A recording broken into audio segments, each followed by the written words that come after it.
प्यारे साथियों, आप सभी का हमारे चैनल पे बहुत बहुत स्वागत है। दोस्तों, आज के इस वीडियो के माध्यम से क्लास 10th और 12th के बच्चों के लिए हिंदी में जो आपका जीवन परिचय आता है उससे रिलेटेड वीडियो लेकर के आ चुका हूं। और बच्चों, इस वीडियो के माध्यम से मैं आप सभी को ये बताने वाला हूं कि बोर्ड परीक्षा 2024 में जीवन परिचय कैसे लिखें, यानी कि बोर्ड परीक्षा में जीवन परिचय लिखने का सही तरीका क्या होता है। और इस वीडियो के माध्यम से मैं आप सभी को बेस्ट ट्रिक के साथ बताने वाला हूं। और बोर्ड परीक्षा 2024 में जीवन परिचय लिखते समय ये तमाम गलतियां मत करना, वरना आपका फुल में फुल मार्क्स मिलने से वंचित हो सकते हो। ठीक है, तो इस वीडियो के माध्यम से मैं आप सभी को यही बताने वाला हूं कि बोर्ड परीक्षा 2024 में जीवन परिचय कैसे लिखना है, बोर्ड परीक्षा में जीवन परिचय लिखने का सही तरीका क्या होता है, बेस्ट ट्रिक के साथ बताने वाला हूं। और गलतियां कौन कौन से नहीं करना है, सब कुछ मैं आप सभी को इस वीडियो के माध्यम से बताने वाला हूं, समझाने वाला हूं। इसलिए आप सभी संबल रिक्वेस्ट है, इस वीडियो को शुरू से लेकर के अंत तक जरूर देख लेना।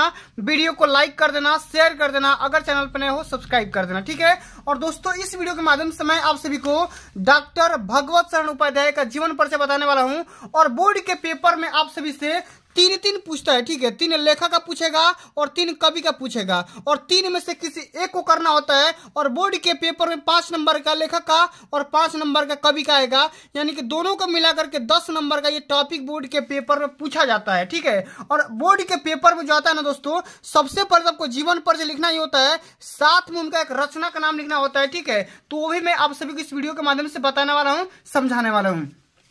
तो सबसे पहले जो अच्छा वाला तरीका होता है वो कौन सा होता है, सबसे पहले उसको समझते हैं। और गलतियां मैं अंत में बताऊंगा कि आपको बोर्ड में कौन कौन सी गलतियां नहीं करना है। तो सबसे पहले जो लिखने का तरीका होता है दोस्तों, आप यहाँ पे हेडिंग लगाना है, और आपको हेडिंग लगाना है ब्लैक पेन से। ठीक है, इस प्रकार के रंग बिरंगे पेनों का इस्तेमाल नहीं करना है, मैं आपको यहाँ पे समझाने के लिए, एट्रैक्टिव दिखने के लिए यहाँ पे इस्तेमाल किया हूँ। ठीक है, तो सबसे पहले आपको हेडिंग लगाना है यहाँ पे डॉक्टर भगवत शरण उपाध्याय, और यहाँ भी हेडिंग लगाएंगे एक छोटा सा जीवन परिचय। ठीक है, और इसमें लिखेंगे कि डॉक्टर भगवत शरण उपाध्याय का जन्म, और यहाँ पे देखो जन्म में मैं यहाँ पे इसको हाईलाइट किया हूं कि सन 1910 ईस्वी में बलिया के उत्तर, ठीक है, उत्तर प्रदेश के बलिया जिले के उजियारपुर नामक ग्राम में हुआ था। ठीक है, तो पहली लाइन से आपको ये 2-3 बातें क्लियर हो जा रही है कि जो इनका जन्म था, ठीक है, कब हुआ था, किस डिस्ट्रिक्ट में हुआ था, और ठीक है, और यहाँ पे किस ग्राम में हुआ था। ये 3 चीज यहाँ पे क्लियर हो जाती है, और यही चीज एग्जामिनर देखता है तो उसका मतलब आपको एक भी नंबर काटता नहीं है। ठीक है, फुल में फुल मार्क्स देने में वो मजबूर हो जाता है। आगे हम लिखेंगे कि इनकी प्रारंभिक शिक्षा अपने ग्राम में हुई। ठीक है, अपने ग्राम मतलब अपने घर में या अपने गांव में ही हुई। ठीक है, आगे हम देखेंगे, लिखेंगे कि उच्च शिक्षा प्राप्ति के लिए ये बनारस आए और काशी हिंदू विश्वविद्यालय से प्राचीन इतिहास में एमए की परीक्षा उत्तीर्ण की। ठीक है, इसी क्रम में हम आगे लिखेंगे कि ये संस्कृत साहित्य और पुरातत्व के अध्येता तथा हिंदी साहित्य के उन्नायक रहे हैं। ये प्रयाग और लखनऊ संग्रहालयों के पुरातत्व विभाग के अध्यक्ष भी रहे हैं। ठीक है, इसी क्रम में आपको लिखना है। और जब आप लिखते हो जीवन परिचय तो आपको सही तरीके से सटीक शब्दों का इस्तेमाल करना है। ठीक है, आप कहीं भी गलत शब्द का इस्तेमाल नहीं करेंगे। आगे लिखेंगे कि इन्होंने पिलानी स्थित बिड़ला महाविद्यालय में प्राध्यापक के पद पर भी कार्य किया। तत्पश्चात विक्रम विश्वविद्यालय उज्जैन में प्राचीन इतिहास विभाग के प्रोफेसर एवं अध्यक्ष पद पर कार्य करके अवकाश ग्रहण कर लिए। ठीक है, आगे लिखेंगे कि देहरादून में अस्थायी रूप से निवास करते हुए साहित्य सेवा में जुट गए, और अगस्त सन 1982 ईस्वी में इसी मनीषी साहित्यकार ने इस असार संसार से विदा ले ली। ठीक है, तो दोस्तों आप यहाँ पे देखें कि कितनी मैं यहाँ पे अच्छी तरीके से सबसे पहले इनका तो जन्म स्थान बताया कि जन्म स्थान कहाँ पे हुआ था और जन्म कब हुआ था। इन तीनों चीजों को मैं हाईलाइट किया हूँ।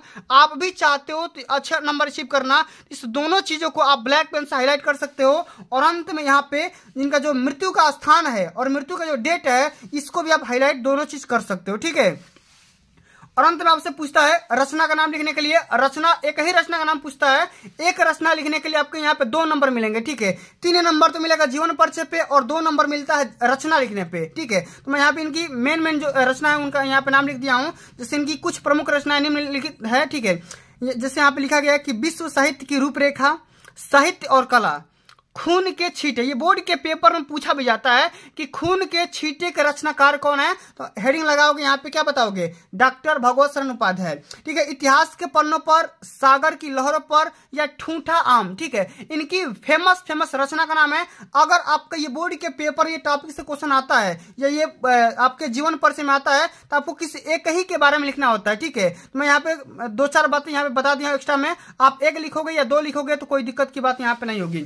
ठीक है, और क्लास 12th वाले बच्चों के लिए कभी कभी साहित्य में स्थान पूछता है, ठीक है, कि जीवन परिचय साहित्य में स्थान के साथ लिखना होता है, ठीक है। तो उनके लिए यहाँ पे लिखेंगे कि उपाध्याय जी पुरातत्व और संस्कृति के महान विद्वान हैं।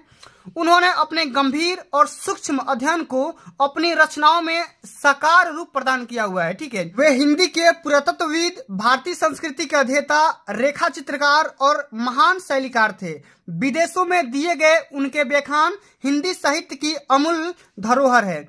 उन्होंने 100 से भी अधिक पुस्तकें लिखकर हिंदी साहित्य में अपना उल्लेखनीय स्थान बनाया हुआ है, ठीक है। तो इतने सारे डिटेल्स आपको यहाँ पे लिखना होता है। और चलिए दोस्तों, मैं आप सभी को, ठीक है, बता दे रहा हूं कि आपको बोर्ड के पेपर में कौन सी वो गलतियां नहीं करना है जो कि बच्चे बार बार गलतियां करके आते हैं और बाद में जब उनका रिजल्ट आते हैं तो रोना पछताना स्टार्ट कर देते हैं, ठीक है।